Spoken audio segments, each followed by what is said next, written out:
Alright, so the second one I'm doing for the night after Pencil Me In, that is going to be a song called Glutton. It's a song fight title from songfight.org. The idea behind that website, if you haven't already heard, is they provide you with a song title and you write songs around the titles they provide. Archives are kept with all the old stuff. And so it dates back to 2000. There's some really great stuff in there. Some really terrible stuff in there too, but it's worth, sifting through the terrible stuff to find the great stuff. And, these things are subjective. Some of the stuff that I find to be terrible, you might find to be fascinating and interesting and awesome. So, this is the song that I contributed for the Glutton fight. There is a capo on the 5th fret, and I will explain what chords I am playing after the song and maybe a little bit of the song structure. I don't recommend taking guitar lessons from this, but if it helps out, great. But I technically probably play the instrument wrong. I just like how it sounds, when I play. So, I do it. I'm sure I'll continue to do it. Too long an intro. That's alright. We'll go ahead and roll with this.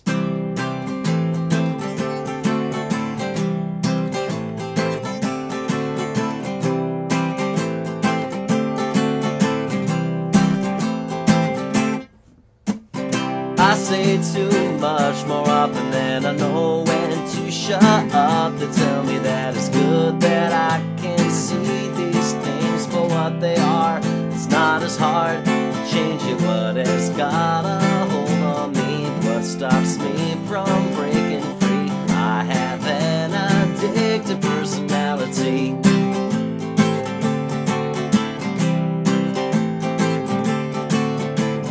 Don't punish me, I guarantee that I'll be much more harsh when I get thinking all about the lines I've crossed. I went too far, and it's not hard to see what has got a hold on me. What stops me from breaking free? I have an addictive personality.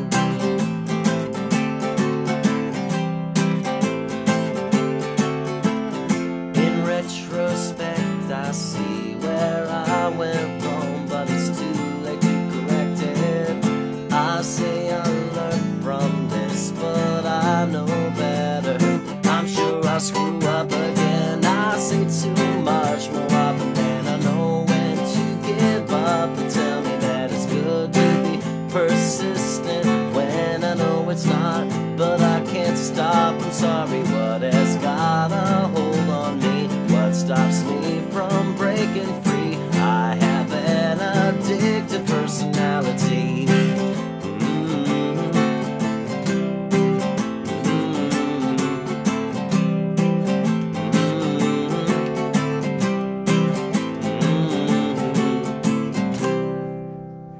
So, capo on the 5th fret.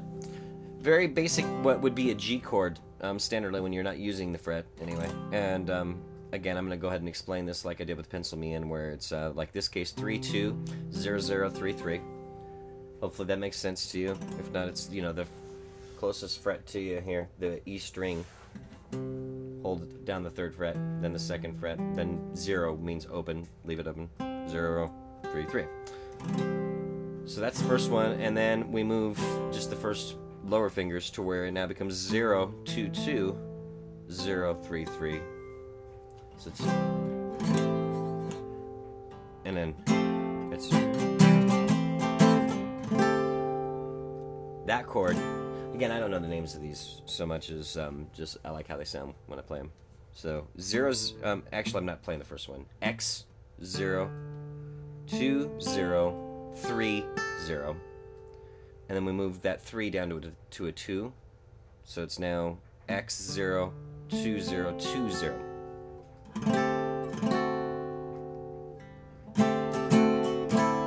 And I guess technically there's that too. I don't think about these things as I'm doing them. Not very much anyway. X 0 2 0 0 0.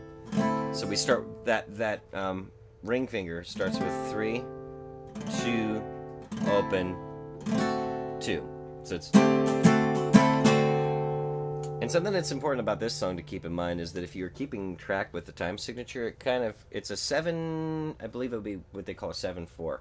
So if you're counting instead of where most songs you can go 1, 2, 3, 4, 1, 2, 3, 4, and count along, not going to work with this one if you're not already familiar with time signatures, and I'm vaguely familiar with them myself. But you'd have to count it as 1, 2, 3, 4, 5, 6, 7, 1, 2, 3, 4, 5, 6, 7, 1, 2, 3, 4, 5, 6, 7, 1, 2, 3, 4, 5, 6, 7. And then that's all the chords that I played there too, right? Well, when we get to the chorus, it's no longer 7. It's 1, 2, 3, 4, 5, 6, switch, 2, 3, 4, 5, 6, and switch, 2, 3, 4, 5, 6, 7, 1, 2, 3, 4. So it's 7/4, but then it kind of switches to 2 bars of 6, a bar of 7, and there is a part in the song where it is 4/4, which is the break, but I'm getting ahead of myself.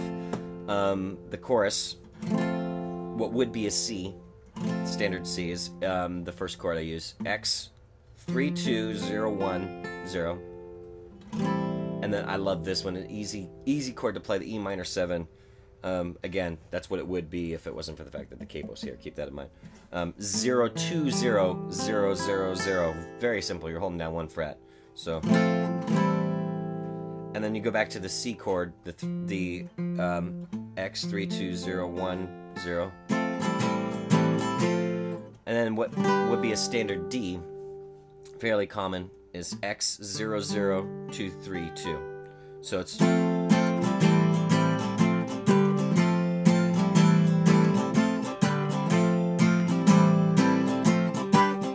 Make sure you hit that D the second time there. And it's... Okay, that's all the chords that we use for the verse and the bridge. And then here's the part, you know, it's verse, chorus, and then we get to the bridge, and it's... I start with that C chord, X 3 2 0 1 0. It's... Now that, I believe, is in E7 when in standard, anyway. It's 0 2 0 1 0 0. This is one of my favorite chords because I found it by accident. I was trying to play this, and I accidentally left my middle finger out of the equation, and it became that. And I really don't know the name of that, but it's 1 3 3 0 1 0. So it starts with our C.